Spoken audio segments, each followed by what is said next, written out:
Evening, ladies and gentlemen, and Zimbabweans, and whoever else is listening.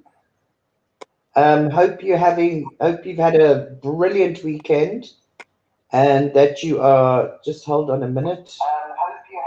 Oops, I was listening to myself on YouTube.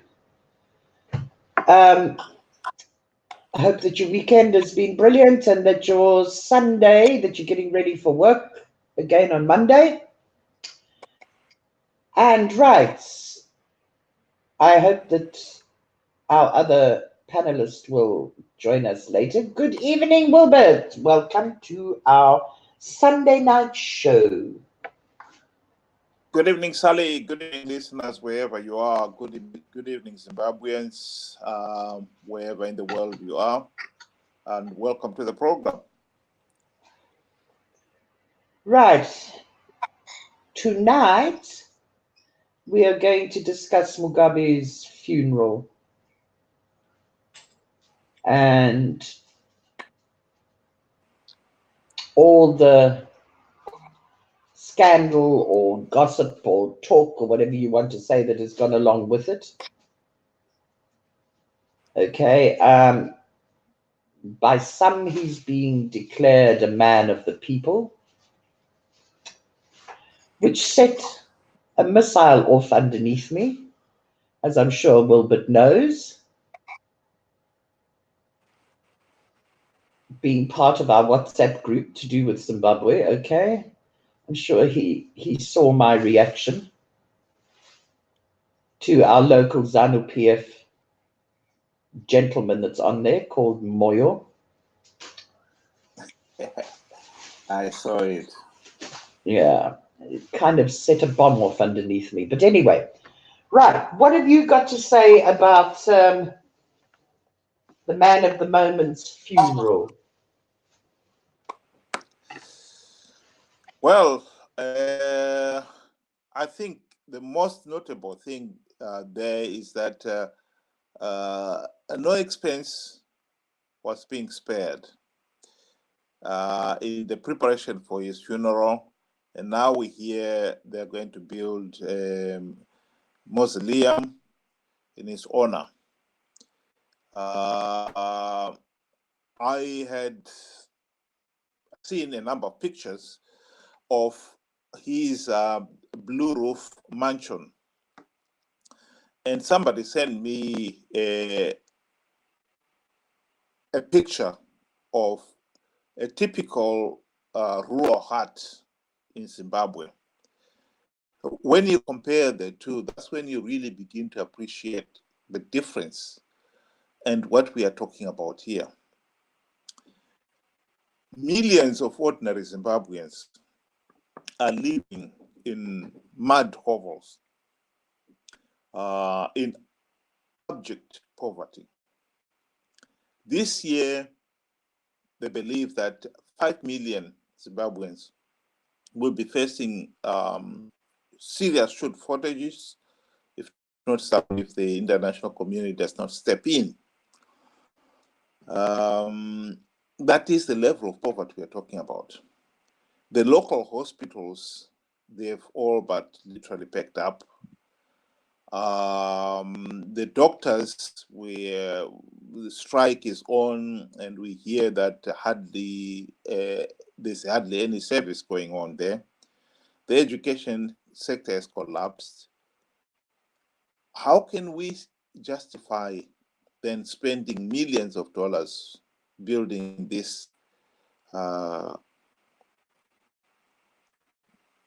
grave for this man, this individual, with his body perfectly preserved? It is ridiculous. This is where you say this is a regime that really has lost sense of proportion completely.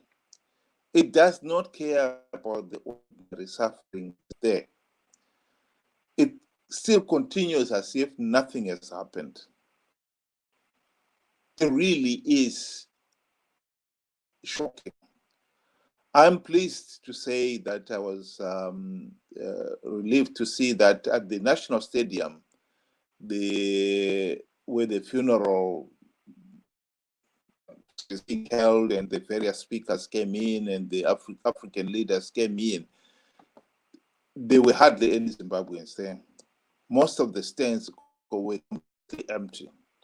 At most, there were maybe a quarter of the people in the stands.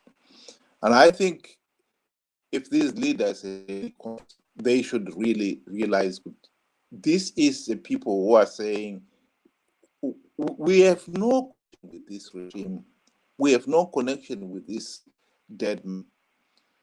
His life and ours have parted ways a long time ago. To declare him a hero is an insult to those people whose life have been completely ruined by nearly 40 years of ZANU-PF dictatorship. And that, to me, is probably the biggest and most important message that ZANU-PF leaders should get. And it's a pity that some of our African leaders still have the euphoria, Mugabe ending white minority rule. The objective of the struggle for independence was not just to end white minority rule. It was to restore the dignity and human rights and freedoms of all Zimbabweans. And yet, they continue to glorify him as if he achieved the freeing the people and giving them liberty. That is what I find so annoying.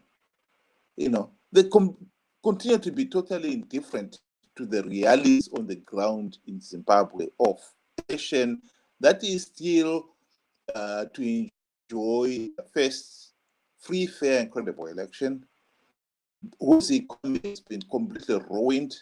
90% of the people are unemployed, and 3/4 of the people are living on 35 US cents a day or less. This is the reality in Zimbabwe. And for Pete's sake, these African leaders should not be pretending that they cannot see what has happened to Zimbabwe.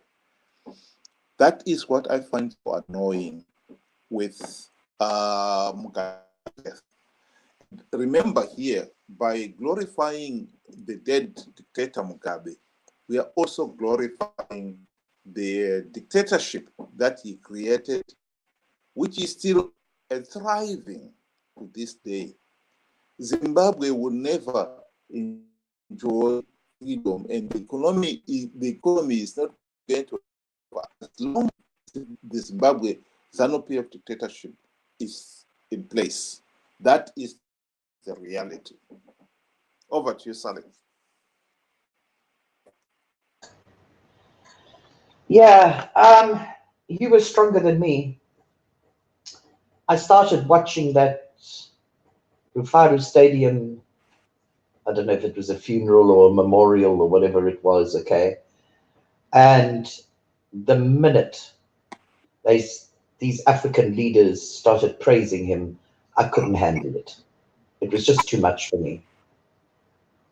Yes, but you see, there again, that business of Mugabe liberated Zimbabwe. No, Mugabe didn't liberate Zimbabwe. Okay? The people, the freedom fighters that fought that war are the ones that liberated Zimbabwe. Mugabe didn't do it.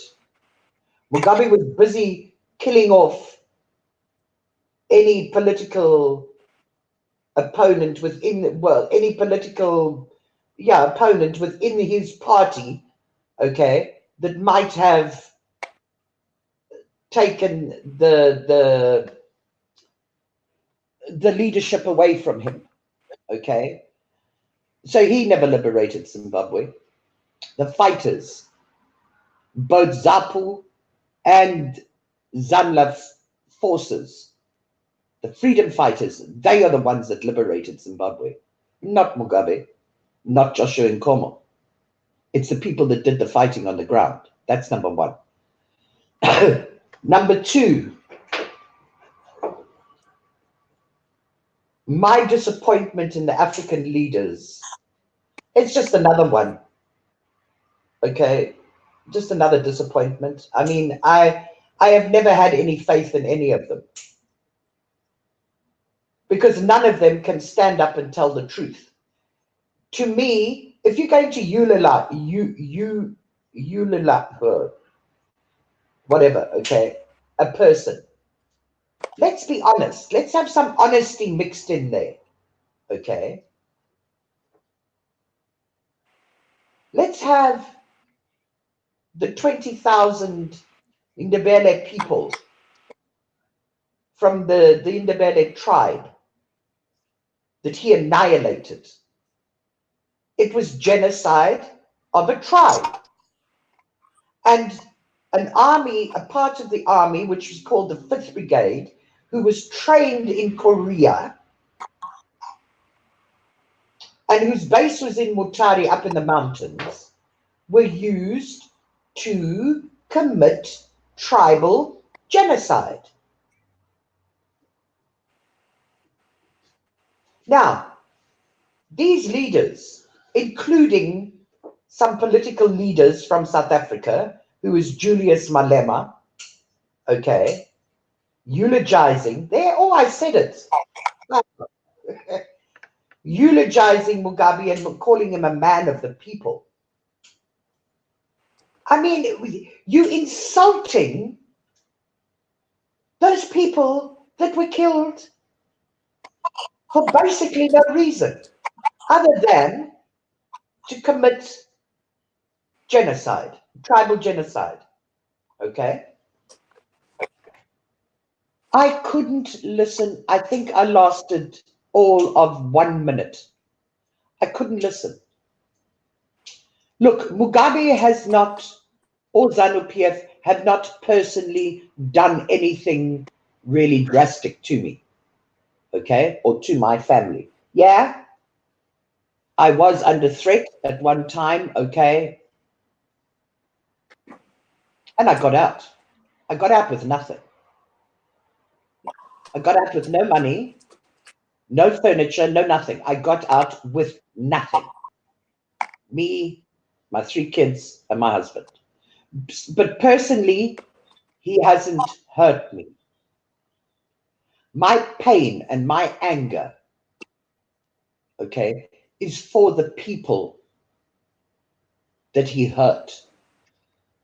People don't understand Zimbabweans, okay? They are, as far as I'm concerned, they are the best people in Africa when it comes to temperament. We won't even talk about education. I mean, that's a known fact, okay? All right, it's getting bad now over the years. But temperament, welcoming people, strangers, that kind of thing, okay? They are the best in Africa. And you are just going to African leaders that themselves are destroying their countries and destroying their people. Okay. Then try and make a God figure out of this man who did nothing to better the country. He never put in one power station, okay, to help the electricity problem that's there. He never put in or repaired the main sewerage works in the country. Okay, the railways are defunct.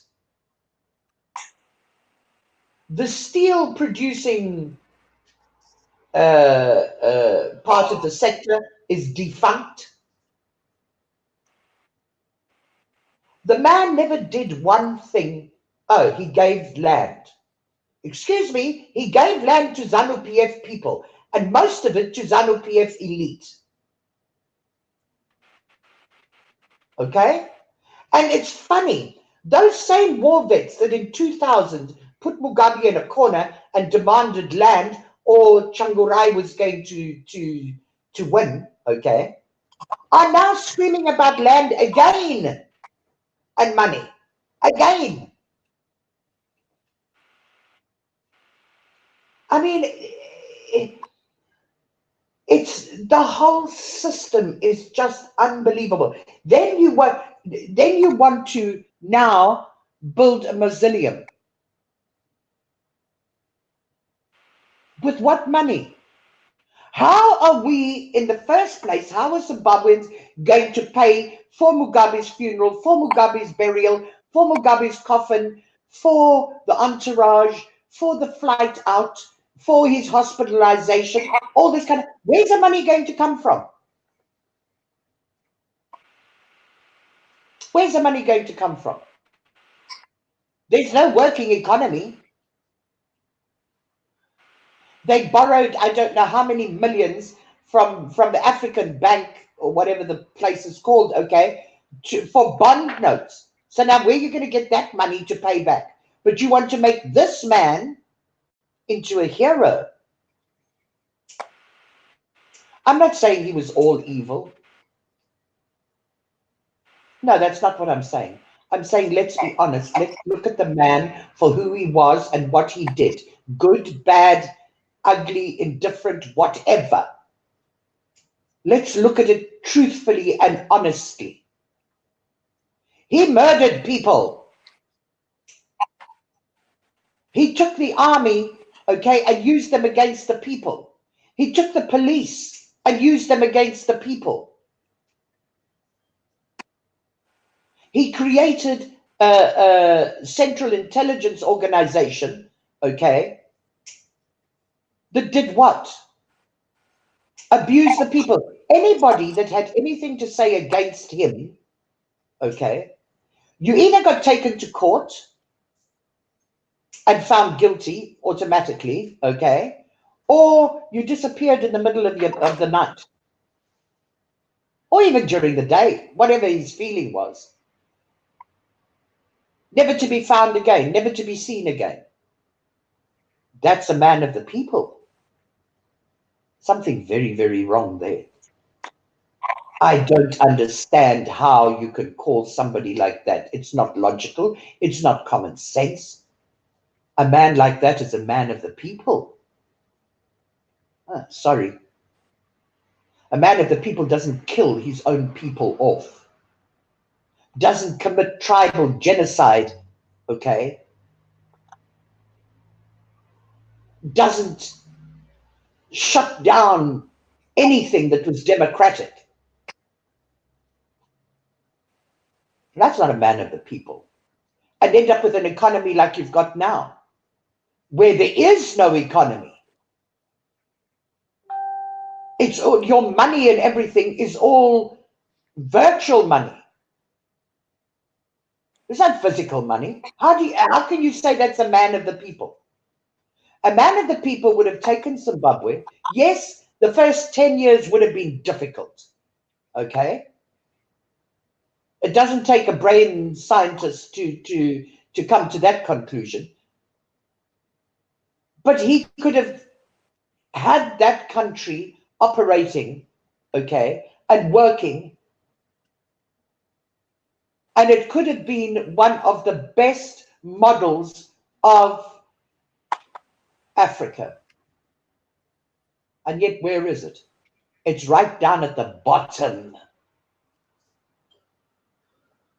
You turn on your water in Harare, which is the capital city, okay? You turn on your water in your tap, and you're getting urine and feces coming through in the water because the storage plant, okay, is messed up. And the money that was supposed to go to repair the storage plant has been taken. By who? By ZANU-PF elite.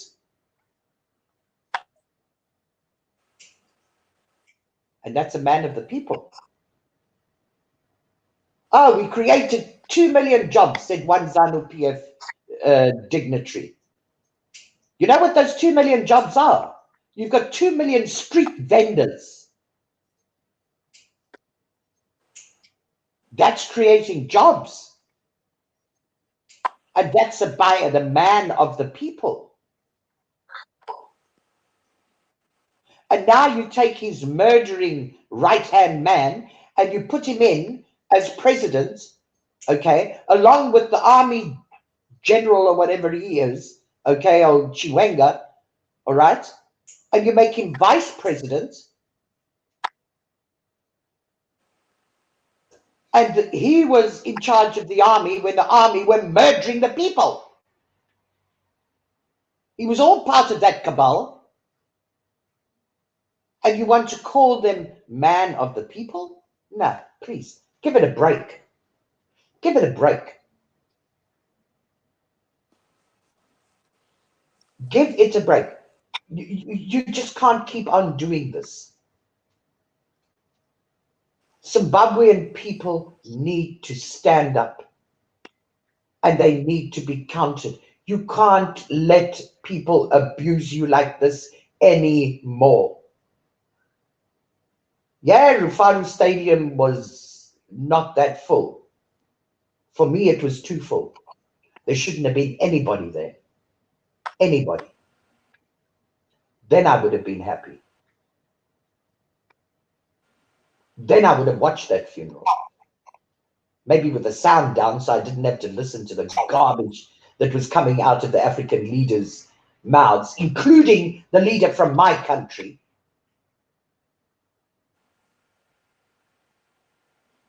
Well, not my country, but the country that I'm living in, which is South Africa. I mean, it just disappointed me. The whole thing disappointed me. Then you're going to build him a mausoleum. Good luck. Who's going to pay for that?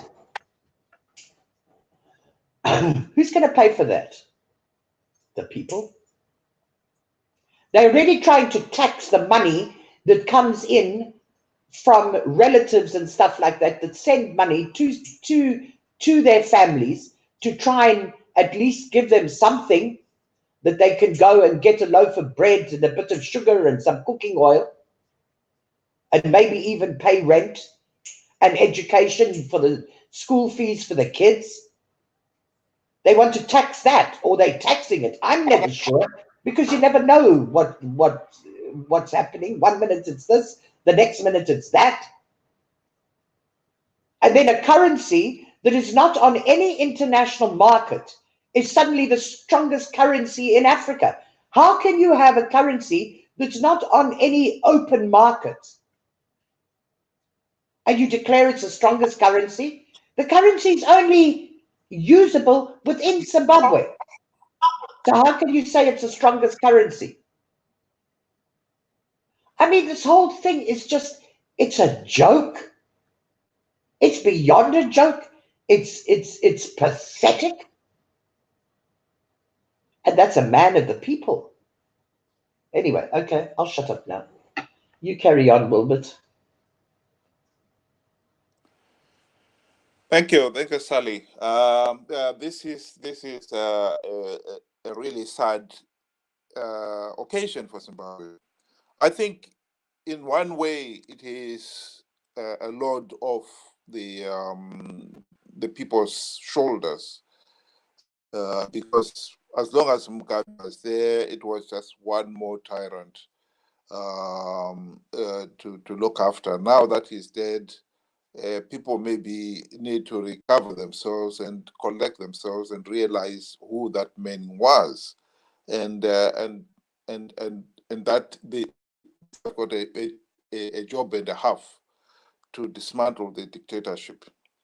Because as long as the ZANU-PF dictatorship is in place, I honestly don't see how the Zimbabwe economy will ever recover. That is the reality.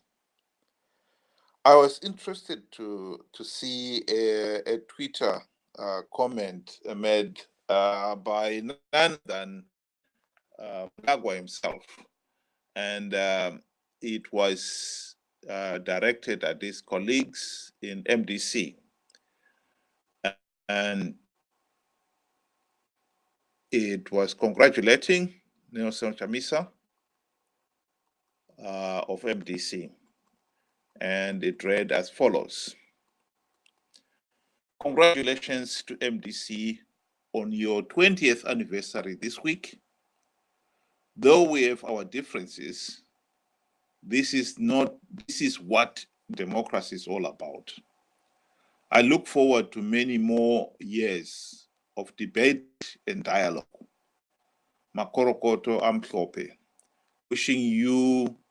wishing all the people of Zimbabwe a blessed Sunday. Now, what I find interesting about that is Mnangagwa keeps talking of Zimbabwe this is what a democracy is all about. Zimbabwe is not a democratic country.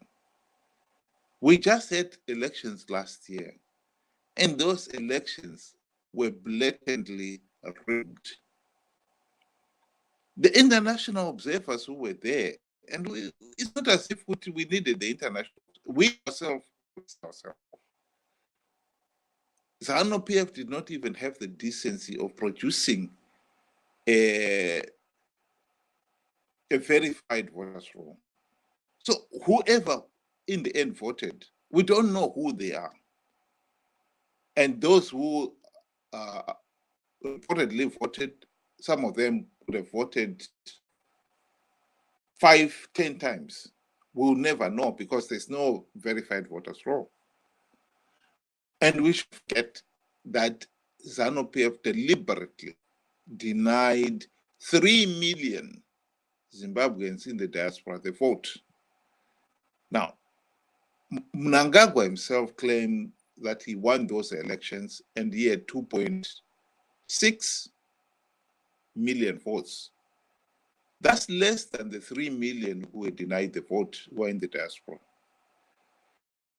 They definitely didn't vote because in September last year, when he went to the UN for the annual UN General Assembly, he did say that in future Zimbabweans in the diaspora will be allowed to vote.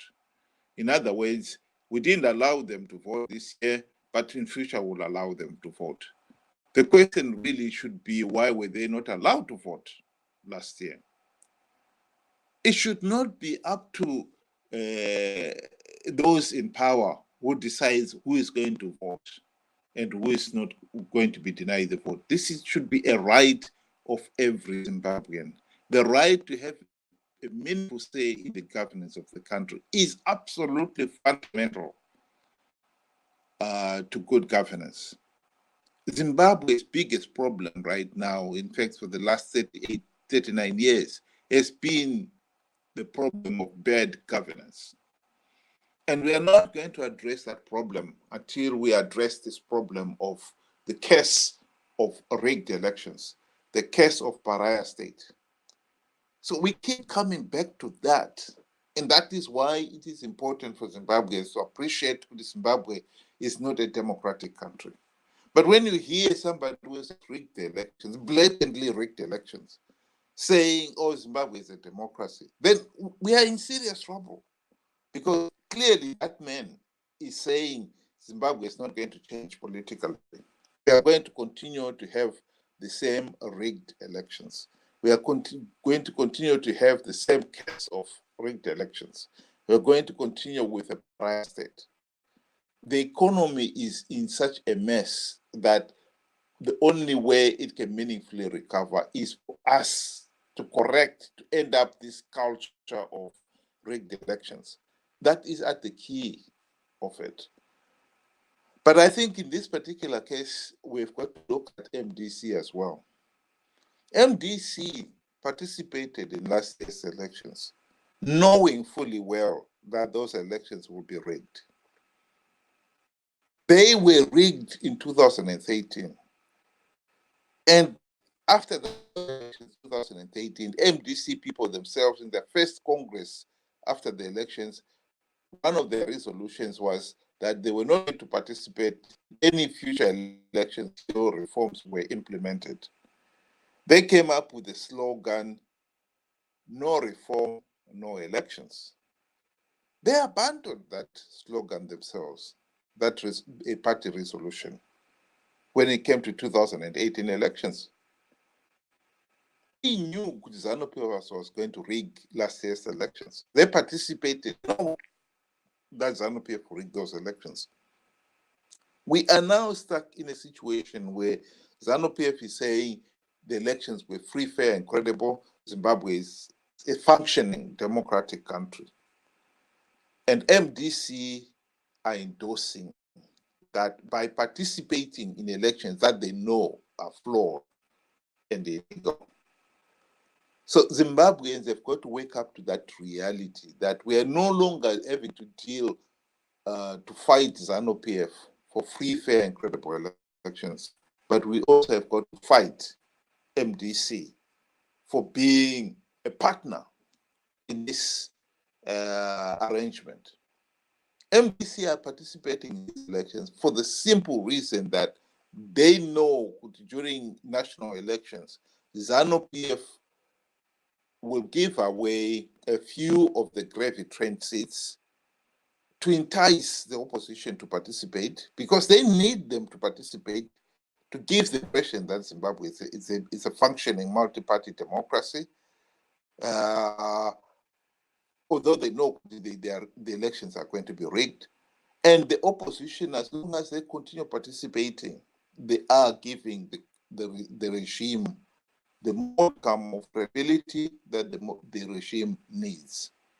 So we are in this situation now where ZANU-PF is adamant that elections are free, fair, credible, and Zimbabwe is a multi-party democracy. And has even got the audacity of sending a message to MDC and saying, thank you very much for participating in elections.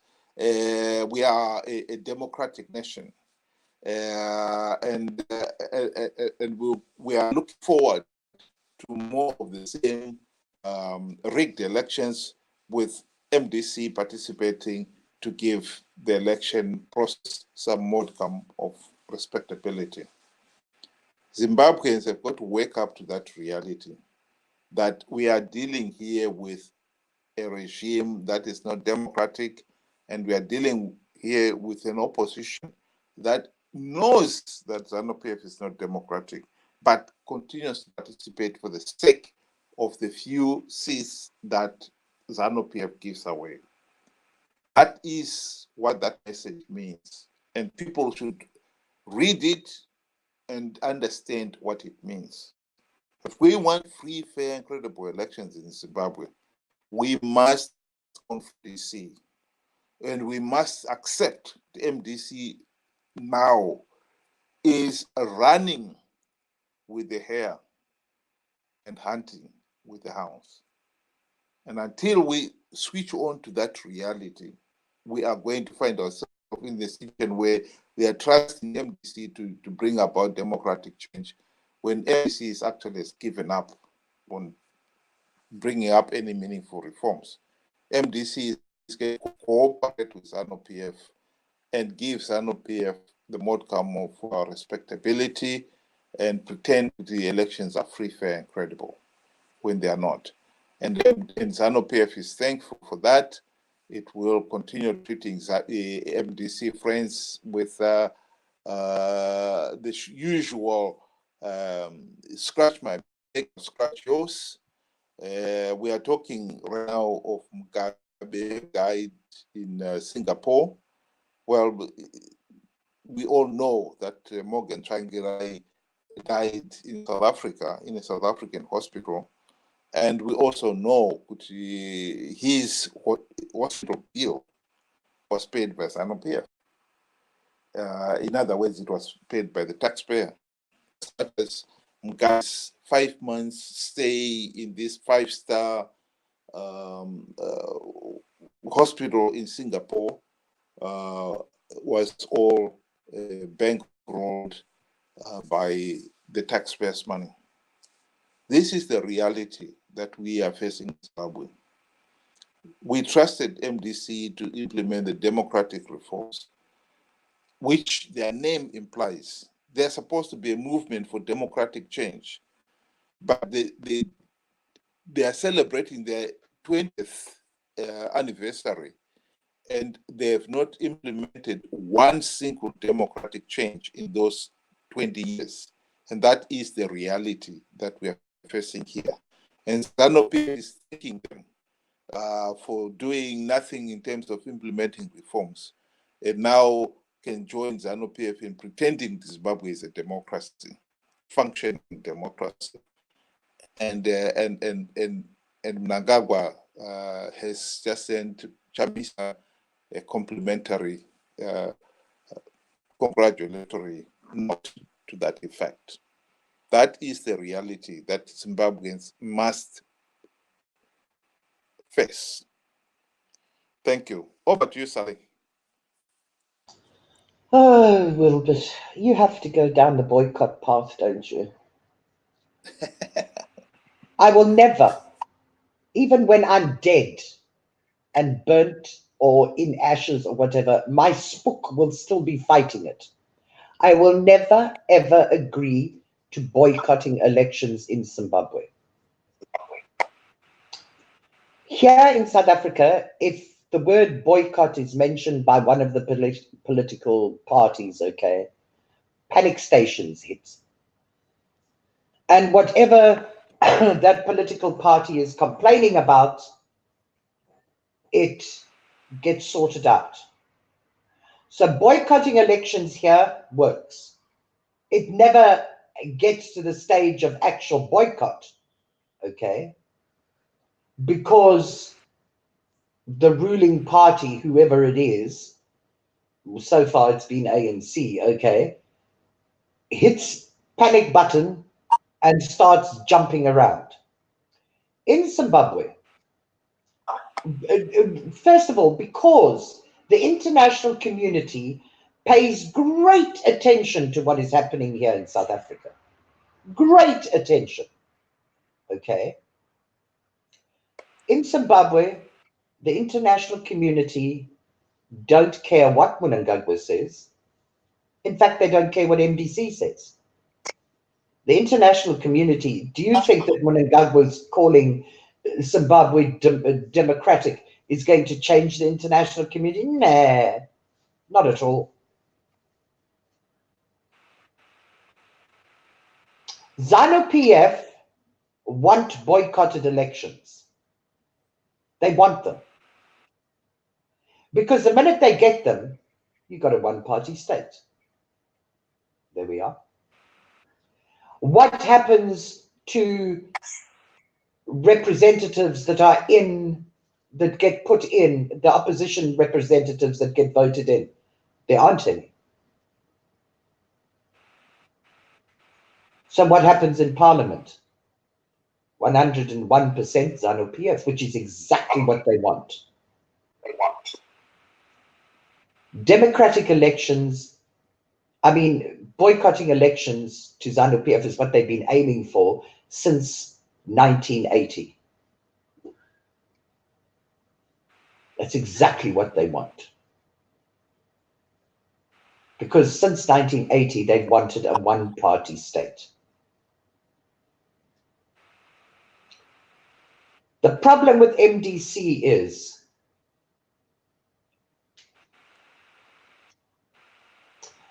it's a problem with Zimbabwean people. It's not just a problem with MDC, it's a problem with Zimbabwean people. They take something so far and then they back down. There is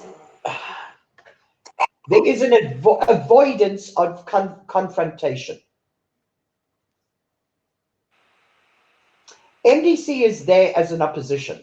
Now, when you come to South Africa and you go to Parliament and you look at the opposition parties in Parliament, okay, in South Africa, and then you look at the opposition party, I think there's only one or maybe two that are represented in Zimbabwean Parliament at the moment, okay, you think that you're in two different worlds. Here it gets down and dirty, okay? It's kind of embarrassing sometimes, okay, to think that people, educated adults, can behave like that. But it serves a purpose. it doesn't let the ruling party get away with very much, in the sense that they're not going to have a parliament full of yes people. In Zimbabwe, what does the opposition do? Very little, in fact, nothing. But that, to me, is a fault of the people. The people have voted these opposition guys in, okay? The people have to hold them accountable. This is what Zimbabweans have got to learn. These people are public servants, which means they are servants of the people, which means they are your representation. You have got to hold them accountable for what they do and what they say. And if they do nothing and they say nothing, you've got to kick them out.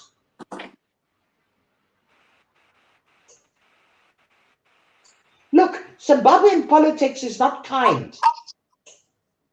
Okay, and if you're in the opposition, you're more than likely going to go through a living hell if you open your mouth.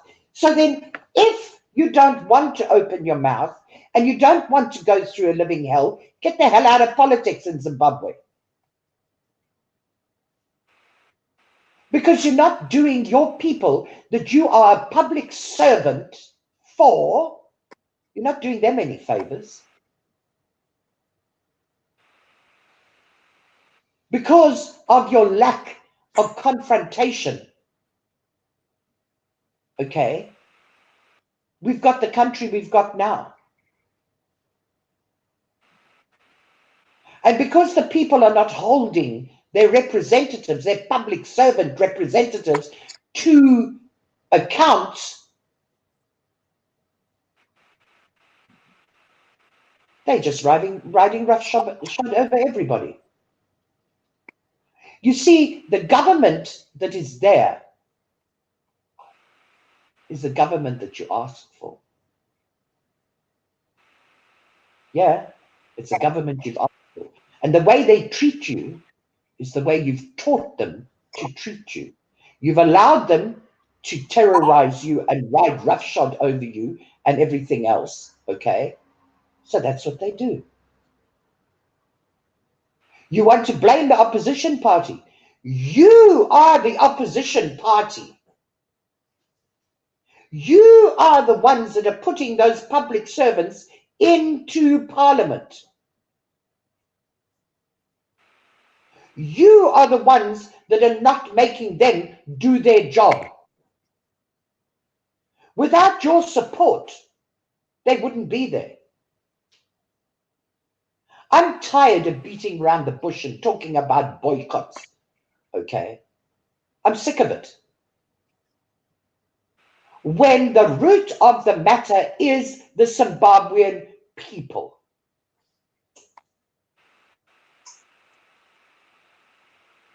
They are the ones that hold the power. They are the ones that have got to realize that for a change. They are the ones that have got to sort that opposition party out and stop being hoodwinked, because it's easier to follow somebody who's got beautiful words and flashy cars and designer label suits, okay, and a whole lot of slogans, than it is to get behind somebody and support the person that's got the big mouth and that's going to do something for you. That asks for commitment, okay? That asks for confrontation, and it asks for a different kind of suffering. But you know, at the end of the day, the suffering that you're going through right now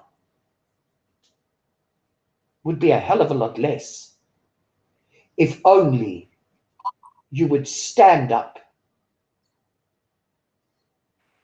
and hold accountable the people that you take the time. You put your lives at risk voting in rubbish. Put your lives at risk for a reason. to put somebody in there who's going to represent you. And if they don't, kick them out. The message will soon go around. Hey, if you don't do your job, you're not going to get anywhere. You're not going to be voted in. These people mean business.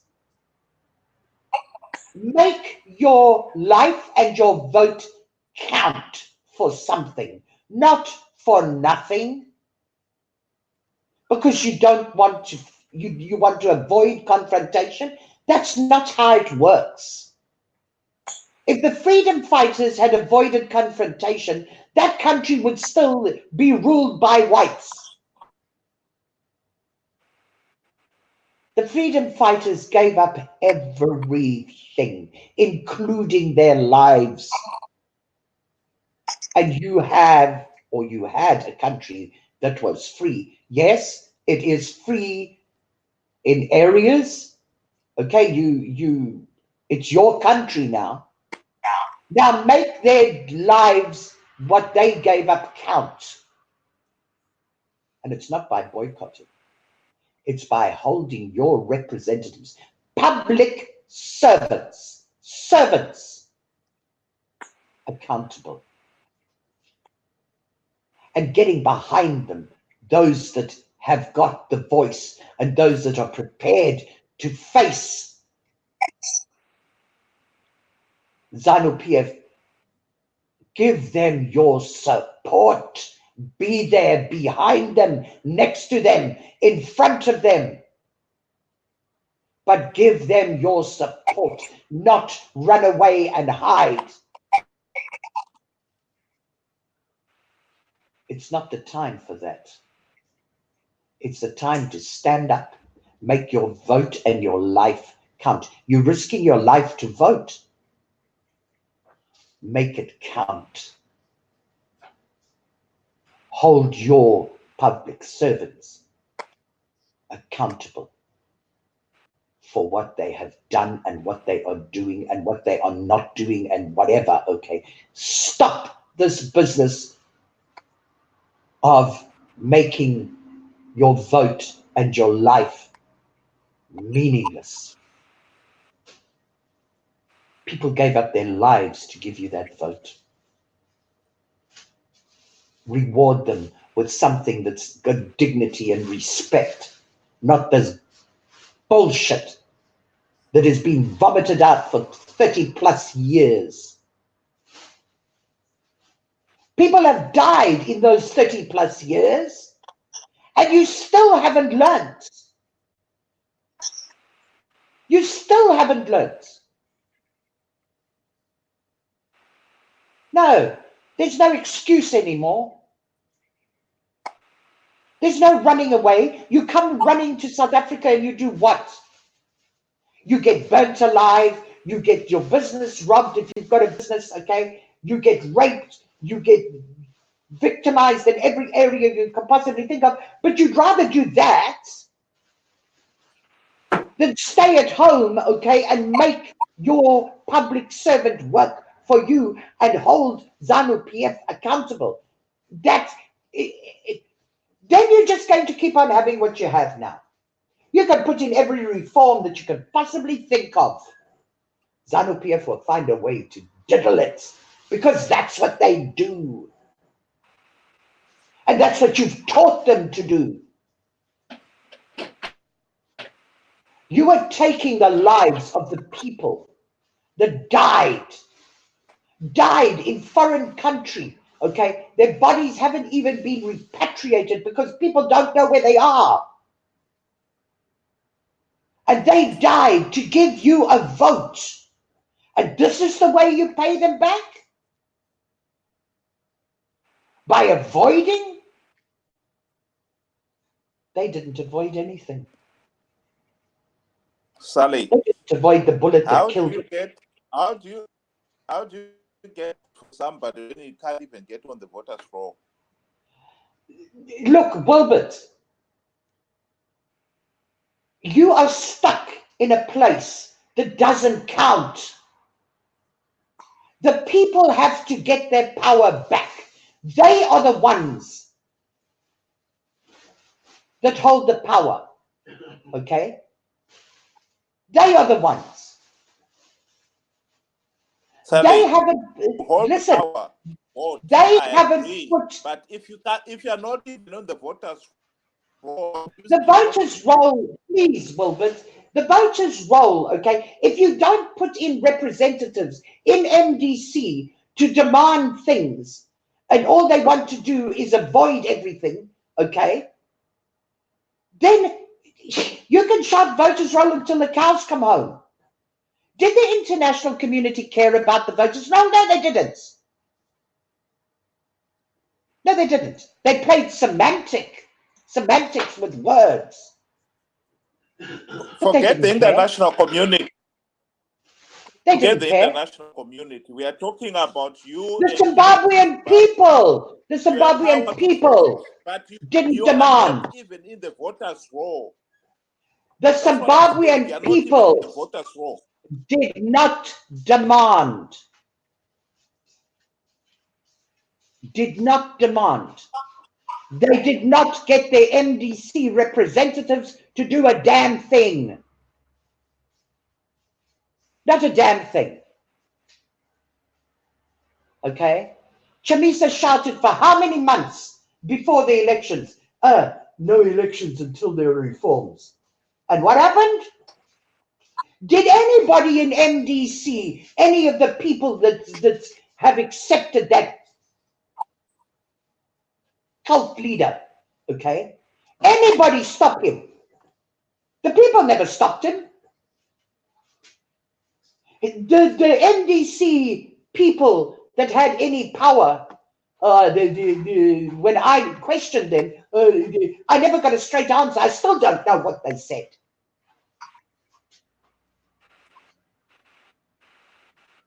And what did the people do?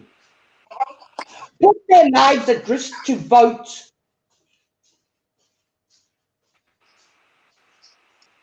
In a vote, yeah, it counted in certain areas. The people have got to wake up and realize that they are the ones that must demand that their vote and their life is worth what they believe in. Because NDC ain't going to do it. They proved that. The people have to do it. This focusing on voters' rolls and all this kind of business, it doesn't help anybody. It doesn't. Because the people haven't got it through that they have the power. They are the ones that have to sort it out. They are the ones that can turn ZANU-PF. MDC can't. Because the people are not holding MDC accountable. It all goes back to the people. You can say whatever you want. If the people aren't doing their due diligence, nothing else matters. Nothing else. Okay, I'll shut up. And we must get to winding it up. We have gone over our time.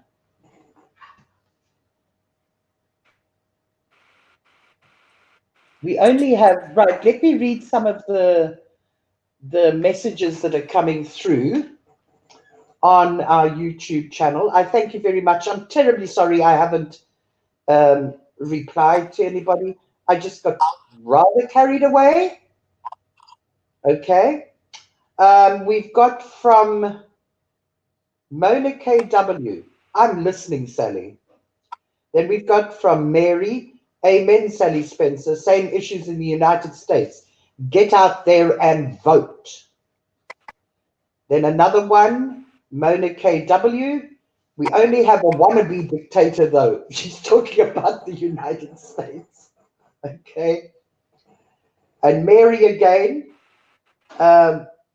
Mona KW, we sure do. And we need to make America safe again from that moron. Okay. And then Mona KW, I hear you, sister. Okay. It's lovely, and I welcome each and every one of you. And I thank you very much for joining us here and listening to us ranting about Zimbabwe. And yeah, I wish Americans would wake up and realize that who they have in power affects the world. America, like the famous saying, America sneezes and us here in Africa catch pneumonia. Okay. I'll give you quickly, I'm sorry, Will, but I'm being very selfish at the moment. But I'll give you a little example. Saudi Arabia has had an oil facility burnout. Okay. I'm beginning to think it was organized by Saudi Arabia, because now they are only going to replace a third of the oil stuff that was lost in that burnout. So now what happens is the price of oil is going to rocket. Here in Africa, the price of petrol is going to skyrocket. Okay, and at the moment, the African economies are not brilliant, not even South Africa. Nigeria is not doing too badly, but South Africa is going through a very unhealthy time. One tiny little increase in any necessity area ruins it for a person, for thousands and thousands, in fact, I'll say millions of people that are just making it. Okay, so a hike in the oil price messes us completely. That's just how America and American business associates affect us here. Okay, so I wish that Americans would be aware of that. I really do. And the repercussions, everything that man, that the president of America says gets reenacted in Africa. If he belittles women, then you see, what do women need protection for? Why should there be gender days or weeks or whatever it against gender violence? If he attacks the Democratic Party and other parties, okay, in any really bad way, then it's a green light for dictators here in Africa to start attacking any parties of opposition that they might have, or political activists that are oppositional. It's unreal, okay, what that one country can be so effective in controlling or influencing the world. But it's true. I wish it wasn't, but it's true. Okay. My sympathy goes out to Americans. It really, really does. I mean, I can see dictator written all over that man, because I mean, we've been through dictators, haven't we, Wilbert? we kind of know the signs. Anyway, Wilbert, I would like you to. Yeah, absolutely. Yeah, I'd like you to wrap up, because I think we have come to the end. It's a pity we didn't have GB3 here. Okay. Oh, this lady says, Sally Spencer, I heard people in South Africa are not even safe in their own homes and women are being attacked. Yes. My darling, a woman in South Africa, and this the government admitted to, a woman in South Africa is more likely to be raped than to find work. When she's going from her home, which will be in the high density area, which could be a tin shack, okay, to catch a taxi, what are these taxis called, Wilbert, here in Africa? These taxis where a whole lot of people pile into them. It's like a mini bus type of thing, okay, but they pay a fare. And she can walk from her tin shack home to the taxi rank and be robbed, raped, and murdered along the way. That's what life is here in South Africa. It's very violent, but that comes from the history. It's just that the people haven't dropped the violence. In fact, I don't know, maybe it's increased to me. Yeah, I stay awake all night, but that's my personal choice. I don't have an alarm system. I have burglar bars. My house looks like Fort Knox, okay, in that sense. I stay awake so that the men can sleep because the men work, I don't. And I can at least let people can see that I'm awake, so maybe it'll deter them from breaking into my home. I'm hoping it does, okay? And the reason I stay awake is because I'm petrified to go to sleep and be woken up with somebody with a knife or a gun standing over me in my bed. So stick that, I'm going to stay awake. If the guy comes at me with a gun, at least I'm awake, okay? And I can see him. So it's my personal choice. I don't think anybody else does it, but that's my personal choice. Okay, and I do it for the men are sleeping, they work. I don't. I'm at home. I'm a housewife. Very bad one, but I'm a housewife. Okay, and I choose to stay awake. I'm nosy and I'm petrified. There we are. Those go down very well. But you're dangerous driving your car and stopping at a traffic light. A friend of mine got a bullet in her peepers for a 20, not even 20, a $10 mobile phone. She'd stopped at the traffic lights. She was on her phone, and the guy just shot her through the window, shot her in the head, and killed her and stole her mobile phone. There we are. So, yeah, it's dangerous. Very, very dangerous. But hey, it's life. You live it the best that you can, and you get on with it. So I don't know. I don't know the answer. I don't know the answer to any of it. I don't get involved in South African politics. I dabbled my foot in one time, just my little toe. And it was way too violent for me. I'd rather face ZANU-PF. Seriously. I know who they are. And I think over the years, I can basically say how they think in a way. But this South African it's no joke, I'm telling you. No joke whatsoever. But anyway, okay.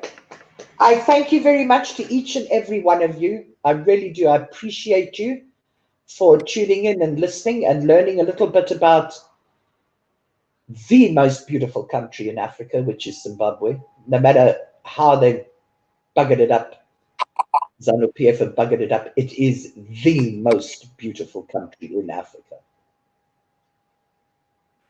Okay, so I thank you very much. I hope that you all have. Thank you. Yeah, I'll let you finish off, Wilbert. Okay, you bring us to the end. I have spoken too much. I apologize profusely.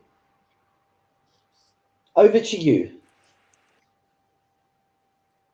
Well, it's nothing more for me to say other than to say thank you very much for hosting that another talk show. We'll do it again next time. Sorry about the mix. I know Mukanya wanted to come, but you said he couldn't make it. And I also tried to open it on the on my laptop. So next time, remember to send me on my email. so that I Yes, could open I'll it do on my that. laptop, because on my mobile, for some reason, it comes with distortion when you're talking, and I don't know that Yeah, my voice gets distorted as well. yeah. So I think my laptop last time. But anyway, thanks very much again, Sally, and thanks everybody for listening and night. Yes, I want to thank you, Wilbert, for putting up with me, and I hope that next week we'll have more panelists. Okay, I mean, this is a very tough area to get into, Zimbabwean politics, and get followers, get Zimbabweans to come up and talk. Okay, but I'm sure if we persist, we'll end up with some. And I thank each and every one of you ladies, and if there's a gentleman among you, okay, I thank you so much for listening in. And I hope you all have an absolutely brilliant week. And remember something, whether you American, whoever you are, politics is not a dirty word. Politics is for everyone. And the more you get involved, the more you can control what happens in your country and your life. I'm just a street politician. Wilbert's got more political savvy and way more education than me. Me, I'm a street woman, and I'm just a housewife, nothing more, with a very big nose, a very big mouth, and a hell of an opinion. That's all. You don't have to be politically educated. You don't have to be some brain surgeon. You don't have nothing. You are just a human being. You vote. You have a right to be politically savvy, especially in 2019. Okay. So please do yourselves and your family and everybody else a great service and become involved. Get to know what's happening around you. Get to voice about it sometimes. Don't be like me that sort of goes in like a bull in a china shop and takes no prisoners. I mean, that might get you into a bit of trouble. It has me. But anyway, that's just me. And I thank Wilbert and I thank all the people that I've ever surrounded myself with for allowing me to just be me. I really do. And it takes a lot of patience from them. It really does. And I thank them. And I thank you so much, Wilbert, for being here tonight, for giving up some of your time. I hope you have an absolutely brilliant week. And to each and every Zimbabwean, please learn about getting your power back. In fact, don't learn, just get it back. Use your vote to count. Make your life count. The freedom fighters that died for the freedom of Zimbabwe, make their lives count. You hold the power. Never forget that. Blessings go out to each and every one of you. May your gods go with you. Until next week, Sunday, same place, same time. Thank you very much. Mwah! To everybody. Good night. Good night.